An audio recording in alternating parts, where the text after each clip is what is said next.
All right, blessings, everyone. Okay, wow, there's a lot here.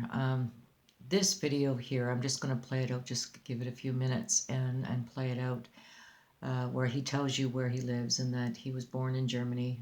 He was, I think it was West Germany, or no, East Germany, I'm sorry. I believe it was East Germany. But you know what? That's here nor there, really.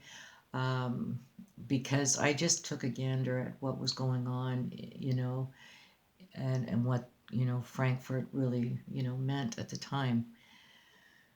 Well, at the time, it really shows you that there was a lot of bloodshed here. This was very rich in history. So I went and I researched. It's called the Frankish Empire. I really recommend that you look into that, where you get Frank from Frankfurt. It's very deep and but very interesting to know about what we're going to look at here in a minute. Now I'm just going to play this out, and then I am going to show you what I found. Okay.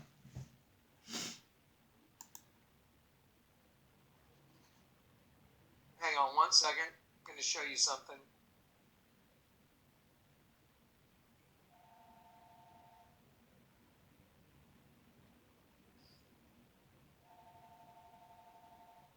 There's Johnny graduating.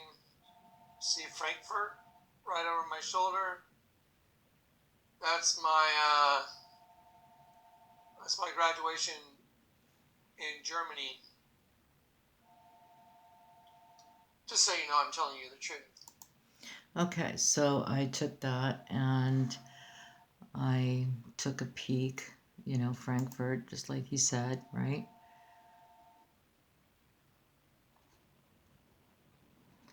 And this is what I found.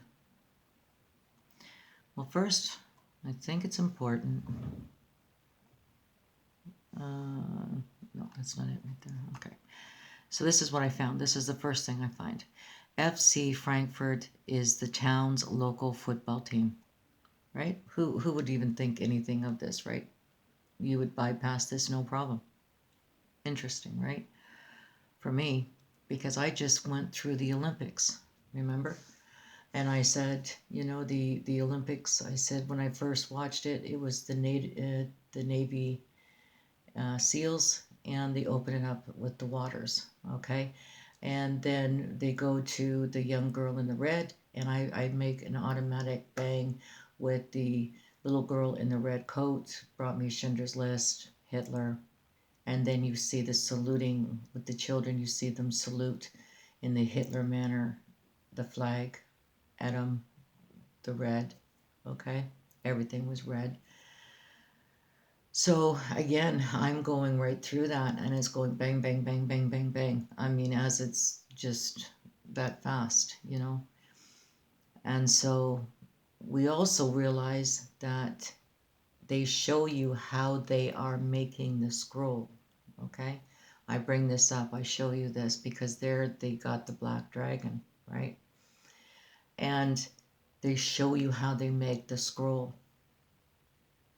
Wow. Now, I'm now thinking that the brown sheet that they did the picture on with the sun, the mountains, and the river, from where they come from and who they worship, okay, with the waters again. When you think of Peter, when Peter had the sheet fall from heaven to earth, from top to bottom of the animals, here you see them from going bottom and they bring it up and they show the sun, the mountains, and the river or the ocean waters. So this is what I found, right? Yeah, watch this. Sorry about that.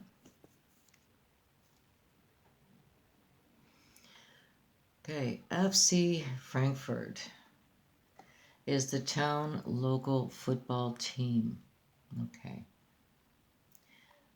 What did that say? Oh yeah, East, okay.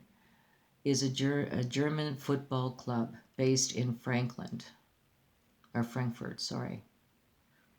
The club was founded in East Germany as the Army Club. Okay, and I don't know how to pronounce it. Leipzig, Leipzig. I don't know. Not even trying. Okay. Now here we go. In March 2008, the Jewish community of Frankfurt celebrated the first Torah dedication since the Holocaust. The possession of the new Torah scroll began from the spot where the town's Frankfurt synagogue stood prior to World War II. Here is everything that I was seeing as I was watching it right there in front of me. And I also remember the scroll. For me, the scroll was from top to bottom. I read it from top to bottom.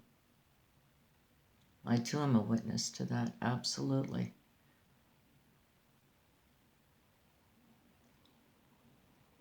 And this is a new scroll. Began from the spot. Begins, their history begins from the spot where the town's Franklin synagogue stood.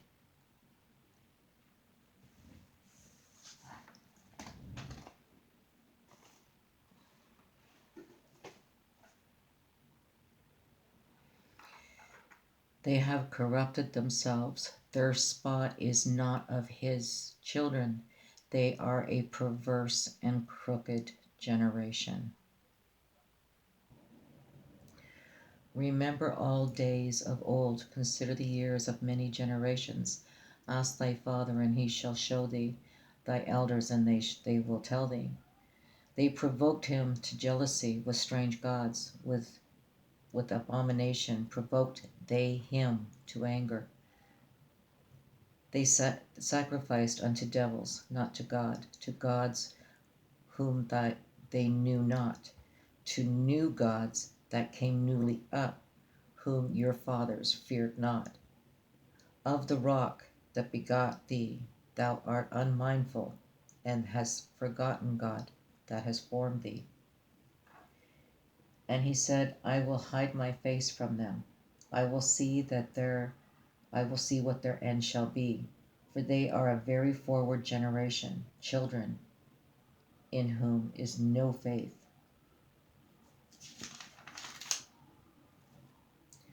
For their rock is not as our rock, even our enemies themselves being judges.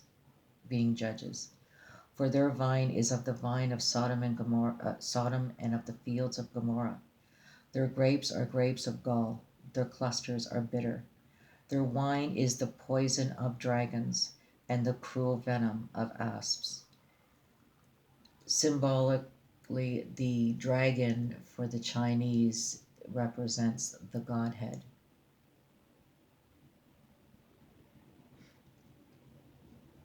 So the scroll begins from the spot where the town's Franklin's synagogue stood.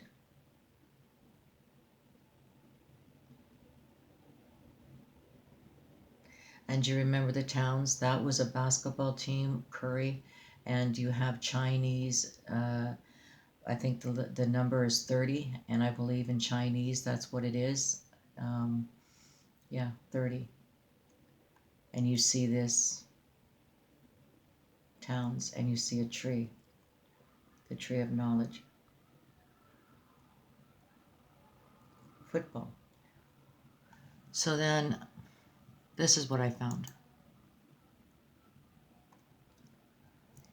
In English, okay, all right, I might as well start. East Germany Sports Club from the city, okay, what I just read, all that there. The sports club, okay, English People's Police, the East Germany National Police, right here, based in the city. The name Vorharts was used in East Germany by those clubs associated with the army forces, military organizations, and police. So you know the situations that Jonathan says that he's had in his testimony where he was surrounded by them and they were laughing and mocking him, and He was on his little quest, this is it. All right, so again, the army forces, again, we've got the Navy with Jonathan Clark also, right? His father was in the Navy SEALs, and they lived in Europe for a while. So again, there's a lot of similarities. What's going on here concerning this? Now, I'm not sure if I've decided yet to show you the video that Jonathan Clark made concerning the football and the symbolism of a football and what the meaning to them of a football is. And it's really there's a nude picture in it, and I think it's pretty upsetting to the eyes. So I don't really recommend for those that are sensitive to look at this. But it's there, and it's really perverse. So we need to look at the mannerism of the descendants of Esau. Okay, because we are talking military here, and his descendants are dukes. And it explains a little bit here where I'm going to read a little bit about the dukes to give you an idea.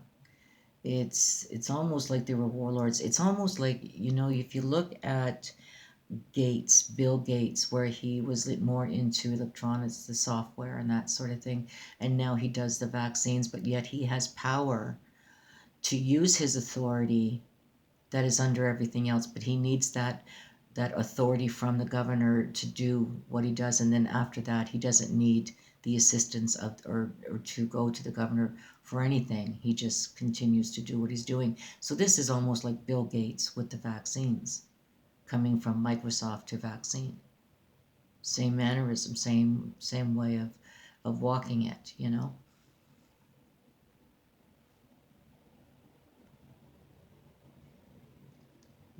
Same. So you got the military organizations, and then you've got the armed forces. Okay, so now what I mean by I meant by walking it the similarities and the differences, and this is how we discern in their mannerisms, and we can really identify, what we're looking at. And so here with Esau's descendants, I just want to read a little bit of this out to you to give you an idea of what we're looking at here. Okay, so here it says a duke can either be a monarch ranked below the emperor or the king. The title comes from French. It's a duc, D-U-C. It's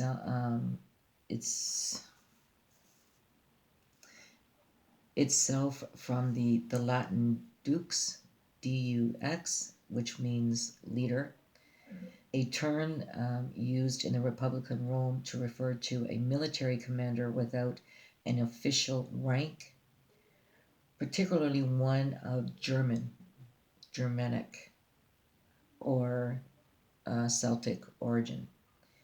And later, came to mean the leading military commander of a province. Following the reforms of Constantine the Great, which separated the civilian and the military administration of the Roman provinces, a duke became the military commander in each province. The title duke leader survived in the Eastern Rome Empire, where it continued in several contents, signifying a rank equivalent to a captain or a general. Later on in the 2nd century, the title dukes was induced from the post of commander-in-chief of the entire navy. The duke was now the highest military office within the province and commanded the legions. But the governor had to authorize the use of the duke's power. But once authorized, the duke could act independently from the governor and handle all military matters. Dukes differed from presidis, I don't know, meaning Latin word placed before, at the head. It was used for the referred to Roman governors. During the Roman Republic, duke could refer to anyone who commanded troops, including foreign leaders, but was not a formal military rank. Commentaries on the Gallic Wars, Julius Caesar used the term for Celtic generals with an explanation for a Roman commander who held no official rank. In the Roman military, a duke would be a general in charge of 2 or more legions, which the title of duke could refer to a council or imperator. It usually refers to a Roman governor of the province. As the governor, the duke was both the highest civil official as well as the commander-in-chief of the legion garrisoned within the province. Italian fascist dictator Benito Mussolini used the title of duke to represent his leadership. One fascist motto, M-O-T-T-O, and then there's DVX, Lux, Latin for the Duke's great Grand Duke is my light, or the leader is my light.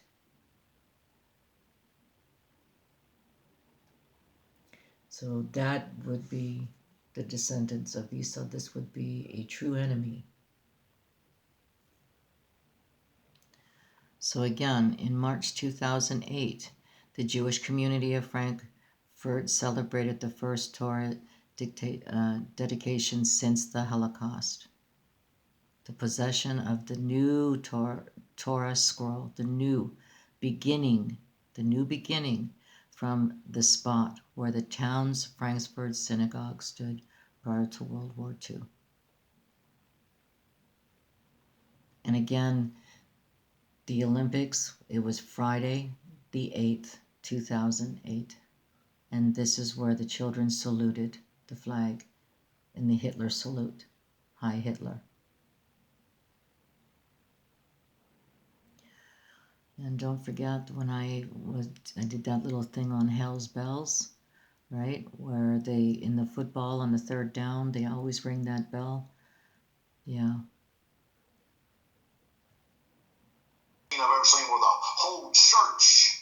And that's going to also happen when we see whole congregations in our churches, in our synagogues, and everywhere when the blue mist comes. It's just going to change people's life by mass numbers.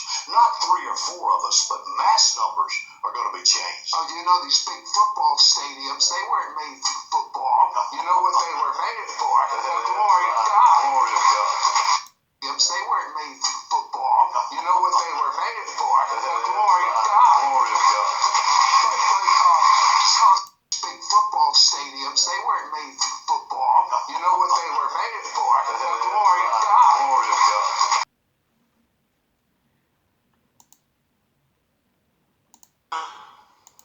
Refuse. As I talk about African unity, China refuses to get out of my mind. And I hope I'm wrong. But the Chinese know that we are disunited. And they know that in our disunited state we can be manipulated. And they are in the process of manipulating us. So today, there is not a single African country in which the Chinese have not built a stadium. They think we love stadia. We love stadia. Chinese have not built a stadium. They think we love stadia. Isn't that something? There is not a single African country in which they are not building some roads. The Chinese are capable of delivering 3 types of qualities of the things they do. Quality number one, they take to the United States of America and Europe. Quality number two, they take to their fellow Asian countries, including India. Quality number three, which is at the very bottom, they dump in Africa, and the Africans consume them gleefully.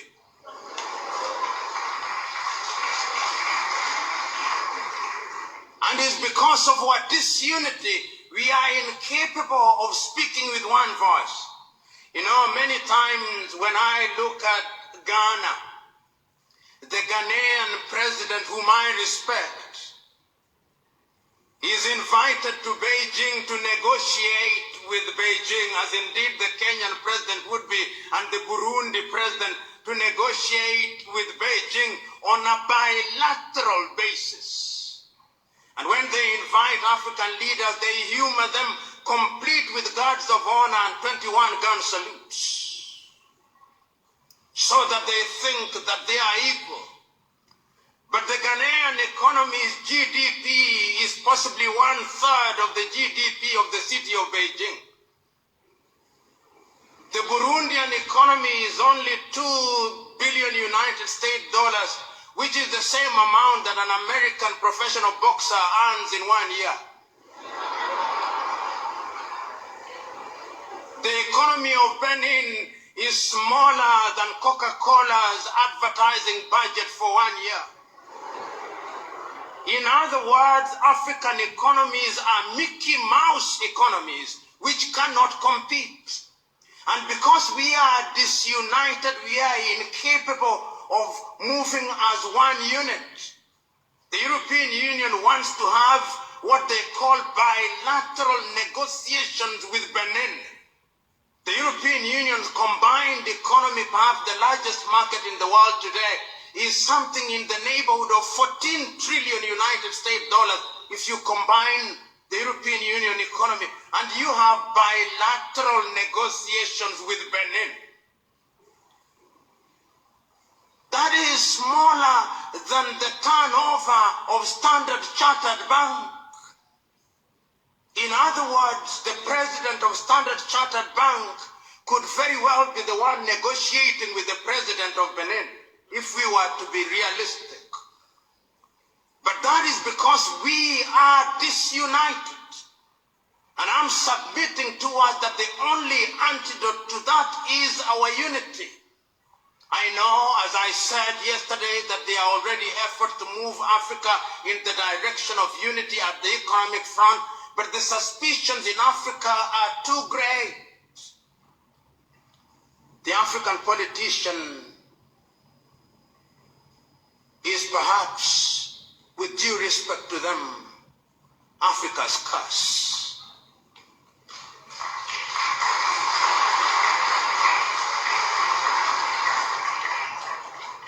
Too great. The African politician is perhaps, with due respect to them, Africa's curse. Now, I believe this interview was done probably in the 70s or the 80s, and it is a German woman who is doing the interview. Okay. Since we met you people 500 years ago, look at us. We've given everything. You are still taking. It's true. I mean, where would the whole Western world be without Africa? Our cocoa, our timber, our gold, our diamonds, our platinum, our whatever. Everything you are is us. I am not saying it, it's a fact. And in return for all of this, what have we got? Nothing. Anti-personnel indoctrination against ourselves. If you go and cook your horrible diseases like AIDS, you say it is us. You brought us tuberculosis. We didn't have this big cough until white people came here. In exchange for Africa giving Europe 500 solid years of our people, I mean not Europe, the Western world, of our human beings to work your canes, to dig your gold, to taking gold itself, diamond, fish, peanuts, palm oil, everything. In exchange for that, we have got nothing. Nothing. And you know it. Nothing. And you look upon, white folks look upon us like monkeys. It is true. It's in your literature. Hey, some of your best thinkers have said this about us. Have you heard of all these Germans? Have you heard? Okay. Yes. They said, Lord Burton, people like that, they said, we don't even have the brain of animals. That's what we've got from you people. But don't you think that this is over now? Over where? Is it over? Who said that 8 came from the green monkey? China is pushing its borders far out into international waters.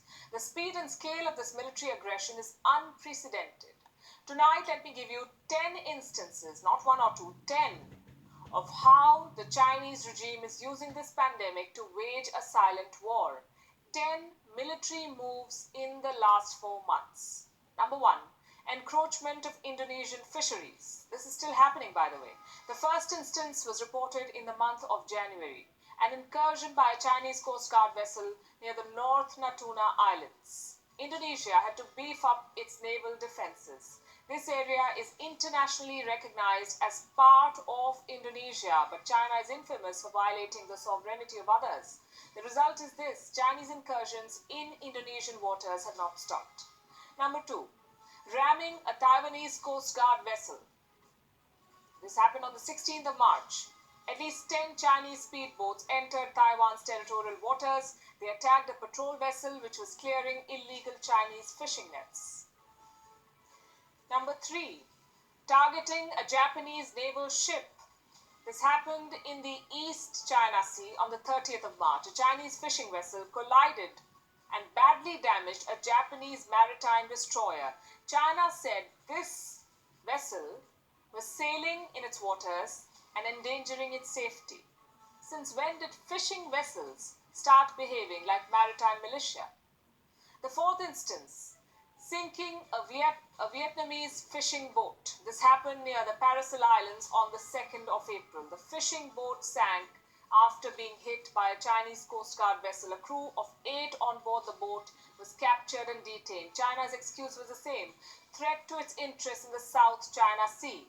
Number 5, unwarranted drills in the Taiwan Strait.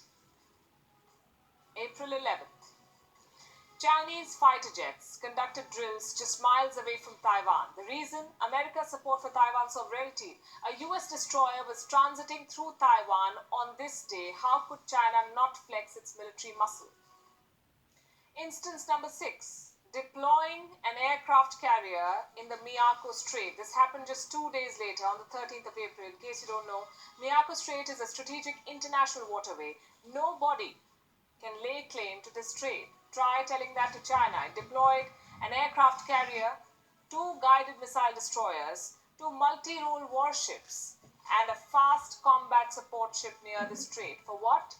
Military posturing. The 7th instance, deploying an exploration vessel near Malaysia. I've come with dates today. The 16th of April, China sent a quote-unquote survey ship to the Malaysian exclusive economic zone. A survey activity inside Malaysian waters. For what? To study marine life? The 8th example, establishing new districts in South China Sea. This was first reported on the 19th of April. China announced new administrative districts in the contested waterway. Administrative districts, for what purpose, we ask? The Global Times said, for better management. You have to give it to them. What better way to manage disputed islands than setting up colonies there? The 9th instance, expelling a US vessel conducting routine operations.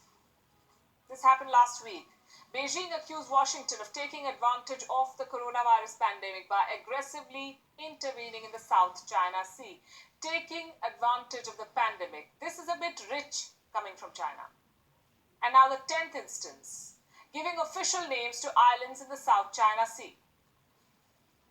Chinese authorities released standard names for 25 islands and reefs in the South China Sea in the month of April. The Global Times said that the standardization of names reflected China's sovereignty over these islands. What were they thinking? Just by naming islands in your language, you do not begin to own them.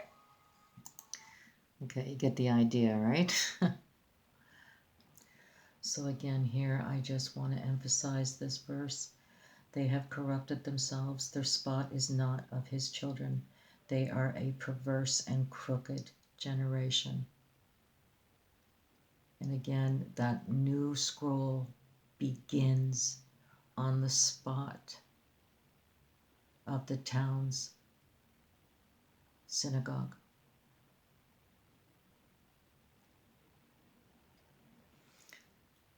Now, Brother Nolan had no idea of the information that I had been receiving. So, yeah, let's just get started.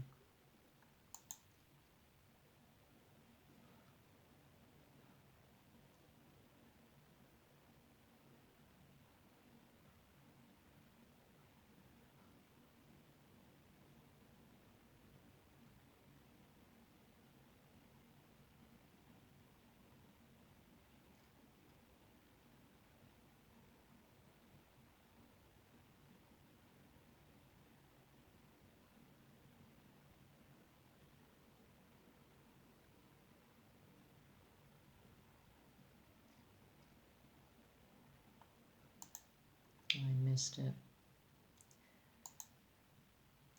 On the spot, he writes, remember the sheep with spots and the sheep with less as blemish, because our spots are not seen, because the Lord magnify his true servants.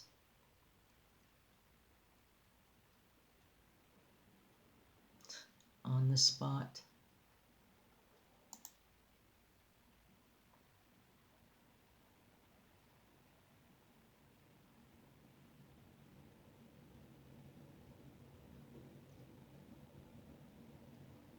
Caught red-handed. Isn't that beautiful? Okay, but you see, okay, God is providing the way to catch them in their lives. He provided the way. It's there. It's there, okay? So, people, if they find out about this, then they may be going to wake up and open their eyes about the reality of the Illuminati Satanists are putting people on YouTube, even from Hollywood celebrities, television, and turning them into prophets on YouTube. Texas, but he was in Texas, San Antonio. And, okay, you see, okay, in the past, 2012, when he talked about the alien communication interception, now he's saying that we are the alien. So it makes no sense, because if we are the alien, how come we are waiting for the alien? Because alien communication interception invasion imminent. But he's saying that we are all the alien. Everybody are the alien. Everybody are Satan, the seed of the serpent. There is no seed difference. Okay, there is not the good seed, the bad seed anymore, according to him. Guys, I mean, I told y'all I'm a target, right? I've been a target for a long time. I'm wearing a red shirt, not by accident. I mean, I don't wear red, guys, but for some reason I tie-dye. See, here is red, Adam, okay? Adam means red in Hebrew. Esau is Adam. This is the importance of the red, the color red.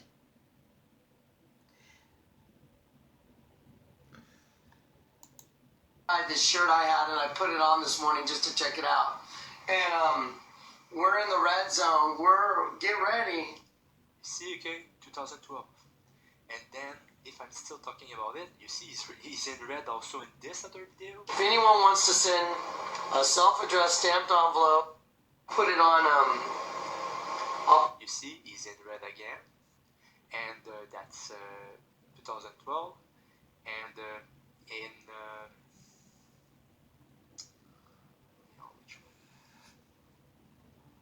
in this video, he is dressed this. He shows his spots, his spot. This is not heavenly. It doesn't come from God. It's not from the Holy Spirit.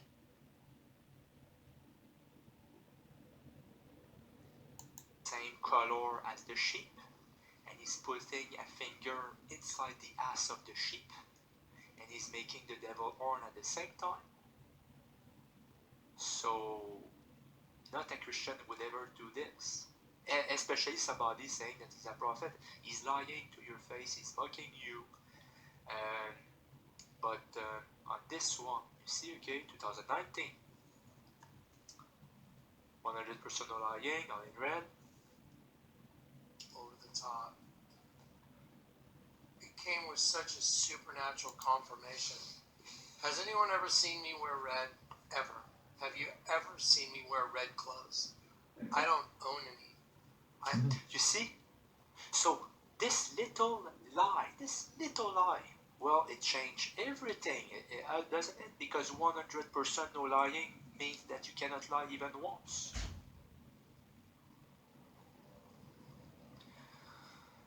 Especially that he's using this as an argument to tell you, you got to believe me. Now, he put on this video about Eden. Okay, Eden restored. But guess what? He is wearing again the red. You see, okay? He's laughing at your face. He's wearing the red again. Telling you he never wear red. He doesn't own any clothes red. And he's living in Texas. Maybe not now, actually, because that was in this apartment.